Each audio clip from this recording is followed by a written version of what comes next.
देश विदेश में चल रही दिन भर की ताज़ा खबरें, खेल, मनोरंजन और हर क्षेत्र से संबंधित खबरें जानने के लिए जुड़ जाएं हमारे साथ आज की इस वीडियो के अंत तक। जानेंगे दोस्तों हर वो खबर जो देश में सनसनी पैदा कर रही है। तो चलिए बिना वक्त ज़ाया किए शुरू करते हैं आज की ये खास वीडियो। प्रधानमंत्री नरेंद्र मोदी और बीजेपी के वरिष्ठ नेता महाराष्ट्र में जनसभाएं करेंगे। उन्होंने सोशल मीडिया पर पोस्ट करते हुए बताया कि वो धुले और नासिक में जनसभा में शामिल होंगे और वहां के लोगों से मुलाकात कर उनका आशीर्वाद लेंगे और उन्हें पूरा विश्वास है कि महाराष्ट्र के लोग आगामी विधानसभा चुनावों में एनडीए के उम्मीदवारों के लिए बड़ी जीत दिलाएंगे। साथ ही दोस्तों बिहार में छठ महापर्व बड़ी श्रद्धा के साथ मनाया गया। लाखों लोग सुबह सुबह उदीयमान सूर्य को अर्घ देने के लिए घाटों पर पहुंचे हुए थे। गंगा, गंडक, कोसी और अन्य नदियों के किनारे लोग सूर्य देव को अर्घ अर्पित कर रहे थे। सिर्फ बिहार ही नहीं दोस्तों, झारखंड, उत्तर प्रदेश और दिल्ली एनसीआर में भी ये पर्व बड़े धूमधाम से मनाया गया। अर्घ देने के बाद 4 दिन चलने वाला इस पर्व का समापन हो चुका है। वहीं विदेश मंत्री डॉक्टर सुब्रमण्यम जयशंकर सिंगापुर में एक खास सम्मेलन में हिस्सा लेंगे। ये सम्मेलन Asian Bharat think tank network का 8वां गोलमेज सम्मेलन है। इसमें विकासशील देशों के लिए रिसर्च और सूचना प्रणाली पर चर्चा होगी। ये प्रोग्राम एशियन इंडिया सेंटर और ISEAS यूसुफ इशाक इंस्टीट्यूट के एशियन स्टडीज सेंटर द्वारा मिलकर आयोजित किया जा रहा है। साथ ही बता दें कि राहुल गांधी झारखंड में कुछ चुनावी रैलियों को संबोधित करेंगे। वो लोहरदगा और सिमडेगा में इंडिया गठबंधन के उम्मीदवारों के लिए प्रचार करेंगे। दूसरी ओर गिरिराज सिंह भी झारखंड में हैं और जमशेदपुर और सरायकेला खरसावां में एनडीए के उम्मीदवारों के लिए जनसभाएं करेंगे। दिल्ली में प्रदूषण बढ़ता जा रहा है दोस्तों, लेकिन एक अच्छी खबर भी है। CPCB के रिपोर्ट के मुताबिक पिछले 7 सालों में दिल्ली की हवा में धूल के छोटे कण यानी कि PM10 और PM2.5 की मात्रा में 13% की कमी आई है। फिर भी दूसरे बड़े शहरों की तुलना में दिल्ली अभी पीछे है। इसी के साथ कर्नाटक सरकार ने अब सरकारी दफ्तरों में तंबाकू के इस्तेमाल पर सख्त पाबंदी लगा दी है। मतलब अब वहां के कर्मचारियों को सिगरेट या कोई भी तंबाकू प्रोडक्ट इस्तेमाल करने की इजाजत नहीं है और अगर कोई इसे तोड़ता है, इस रूल को तोड़ता है, तो उसके खिलाफ सख्त एक्शन लिया जाएगा। सिद्धारमैया सरकार ने यह फैसला लिया है और इस बारे में आदेश भी जारी कर दिए हैं। साथ ही दोस्तों योगी आदित्यनाथ उपचुनाव के लिए पन्ना प्रमुखों से मुलाकात करने वाले हैं। ये बैठक नेहरू नगर के सरस्वती शिशु मंदिर में होगी, जहां वो पन्ना प्रमुखों को चुनाव जीतने के लिए टिप्स देंगे। भाजपा ने इस बैठक के लिए खास तैयारी की है और चुनाव से जुड़े लोग भी इसमें शामिल होंगे। खबरों का सिलसिला इसी तरह से चलता रहेगा दोस्तों इस वीडियो में। ऐसे में अगर आप अपने राज्य से रिलेटेड खबरें जानना चाहते हैं तो कमेंट्स में अपने राज्य का नाम जरूर लिख दें और इसी के साथ चैनल को सब्सक्राइब करके बेल आइकन को प्रेस कीजिए ताकि नए वीडियोस की अपडेट आपको मिलती रहे। इसी के साथ दोस्तों अगले साल पाकिस्तान में चैंपियन ट्रॉफी होनी है, लेकिन अभी तक वेन्यू तय नहीं हुआ। अब खबरें आ रही हैं कि भारतीय टीम को लाने के लिए पाकिस्तान क्रिकेट बोर्ड भारत की शर्तें मानने को तैयार है। वैसे BCCI ने अभी तक इस दौरे को लेकर कोई हरी झंडी नहीं दी है। राजधानी दिल्ली में सोने की कीमतों में 1650 रुपए की गिरावट आई है और ये 80,000 के आंकड़े से नीचे आ गया है। बता दें दोस्तों कि अखिल भारतीय सराफा संघ के अनुसार 10 ग्राम सोने की कीमतें 79,500 रुपए रह गई हैं, जबकि चांदी की कीमतों में भी 2900 रुपए की गिरावट दर्ज की गई है। वही बता दें कि दोस्तों पंजाब में अब लोकतंत्र का जश्न मनाने की पूरी तैयारी हो चुकी है। लुधियाना के धनासू में मुख्यमंत्री भगवंत मान न्यूली इलेक्टेड 10,031 सरपंचों को शपथ दिलाने वाले हैं। ये एक बड़ा स्टेट लेवल इवेंट होने जा रहा है जो साइकिल वैली में होगा। खास बात यह है कि दिल्ली के पूर्व मुख्यमंत्री और आम आदमी पार्टी के संयोजक अरविंद केजरीवाल भी इसमें मुख्य अतिथि के तौर में शामिल होंगे।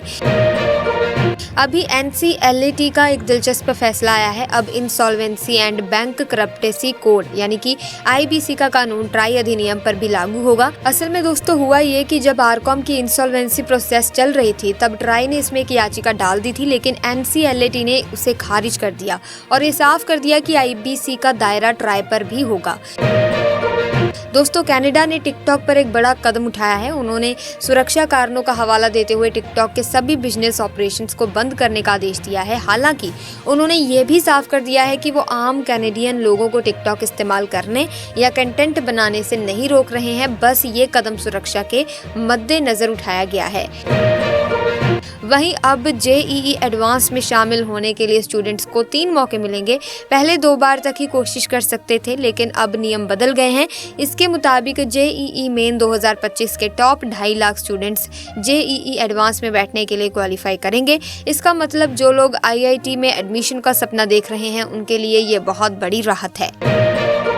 वहीं दोस्तों बता दें कि रूसी राष्ट्रपति व्लादिमीर पुतिन ने डोनाल्ड ट्रंप को उनकी जीत पर बधाई दी है। पुतिन का कहना है कि ये अमेरिकी इतिहास में किसी नेता की सबसे बड़ी कमबैक है। सोचिए, ट्रंप की जीत को एक तरह की वापसी मानकर कितनी चर्चा हो रही है।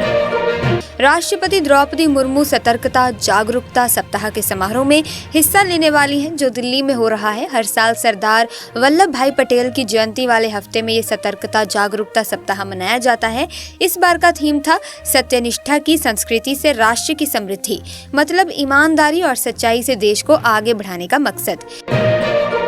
सरकार की ओर से दोस्तों एक अपडेट आया है। इस साल अक्टूबर तक भारत ने ब्राजील से उड़द का इंपोर्ट काफी बढ़ा दिया है। पहले जो सिर्फ 4100 मीट्रिक टन था, वो अब 22,000 मीट्रिक टन के ऊपर पहुंच गया है। कंज्यूमर अफेयर्स का मिनिस्ट्री बता रहा है कि ब्राजील अब उड़द और तुअर जैसी दालों का बड़ा सप्लायर बन गया है। मतलब अब हमारे लिए ब्राजील इन दालों का मुख्य सोर्स होता जा रहा है।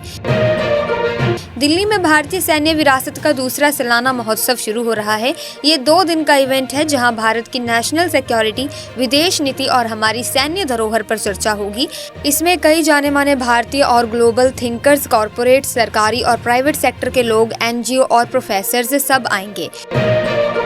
विदेश मंत्री एस जयशंकर ने कुछ कॉमन इंटरेस्ट वाले मुद्दों पर बात करते हुए कहा कि कई पॉलिटिकल चैलेंजेस ऐसे हैं जिनका हल सबको मिलकर निकालना चाहिए। उदाहरण के लिए म्यांमार की स्थिति को देखें तो वहां के मसले पर आसपास के देशों के अपने अपने नजरिए और हित हैं। जम्मू कश्मीर के बारामूला जिले के सोपोर इलाके में सुरक्षा बलों और आतंकवादियों के बीच एनकाउंटर हुआ, जिसमें 2 आतंकवादी मारे गए। कश्मीर पुलिस के मुताबिक उन्हें रात जानकारी मिली थी कि सोपोर के पानीपोरा इलाके में कुछ आतंकी छिपे हुए हैं, जिनके बाद सुरक्षा बलों ने वहां सर्च ऑपरेशन शुरू किया। आतंकियों ने गोलीबारी की तो जवाब में सुरक्षा बलों ने भी फायरिंग की और इस मुठभेड़ में 2 आतंकी ढेर हो गए। दोस्तों, अगर आप अपने राज्य से रिलेटेड खबरें जानना चाहते हैं तो कमेंट सेक्शन में अपने राज्य, अपने स्टेट का नाम जरूर लिख दीजिए, ताकि आपके राज्य से संबंधित खबरें भी हम आप तक पहुंचा सकें। इसी के साथ इलाहाबाद हाईकोर्ट की लखनऊ बेंच ने बेसिक शिक्षा विभाग में शिक्षकों के समायोजन की प्रक्रिया को रद्द कर दिया है। जस्टिस मनीष माथुर ने ये फैसला दिया और इसका असर ये हुआ कि समायोजन की पूरी प्रक्रिया पर रोक लग गई। इस फैसले के बाद कई शिक्षक जो नई जगहों पर पोस्टिंग की उम्मीद कर रहे थे, अब थोड़ा फंसे से हैं। बात यह है कि सुप्रीम कोर्ट ने कोलकाता के आरजी कर मेडिकल कॉलेज के रेप और मर्डर केस को बंगाल से बाहर ट्रांसफर करने की मांग को ठुकरा दिया है। चीफ जस्टिस चंद्रचूड़ और उनकी टीम ने कहा है कि केस ट्रांसफर करने की जरूरत नहीं है। इसके अलावा डॉक्टरों की सुरक्षा के लिए बनी नेशनल टास्क फोर्स ने कुछ सुझाव दिए हैं, जिन पर कोर्ट ने सभी राज्यों से 3 हफ्तों में जवाब मांगा है। ये जो लॉरेंस बिश्नोई का नाम सुर्खियों में है ना दोस्तों, इसका असर देखो। हर दूसरे सेलिब्रिटी को धमकी भरे कॉल्स आ रहे हैं और पुलिस भी एक्टिव है। कई लोगों को पकड़ लिया है इस चक्कर में, लेकिन मजेदार बात यह है कि अब तक जिनको पकड़ा उनमें से कोई भी सीधे लॉरेंस के गैंग से नहीं जुड़ा हुआ निकला। साथ ही बता दें कि हाल ही में महाराष्ट्र साइबर क्राइम ब्रांच ने Flipkart, AliExpress, Shopper and Etsy जैसी बड़ी ई-कॉमर्स साइट्स पर एक बड़ा मामला दर्ज किया है।